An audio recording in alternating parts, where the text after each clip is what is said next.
ایک وائرس پھیلا ہوا ہے جس کو کورونا کہتے ہیں، وہ اتنی تیزی سے پھیلی ہے کہ چائنا کے ساتھ آمد و رفت بند ہو گئی ہے، کاروبار بند ہو گیا ہے، لیکن پھر بھی وہ پھیل گئی ہے۔ سعودی عرب نے عمرے بند کر دیے ہیں، کسی کو عمرے پر آنے کی اجازت نہیں ہے۔ پاکستان میں بھی اس کا خوف پھیلا ہوا ہے۔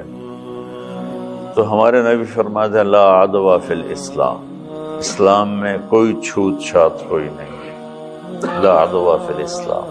دوسرا، زندگی موت اللہ کے ہاتھ میں، بیماریوں سے کوئی نہیں مرتا، اپنے ٹائم پہ لوگ مرتے، یقین اللہ پر ہے لیکن سبب اختیار کرو۔ لیکن احتیاط کے لیے آپ نے کہا جہاں وبا پھیل جائے وہاں کوئی شخص نہ جائے، اور جو وہاں رہ رہا ہے وہ باہر نہ آئے۔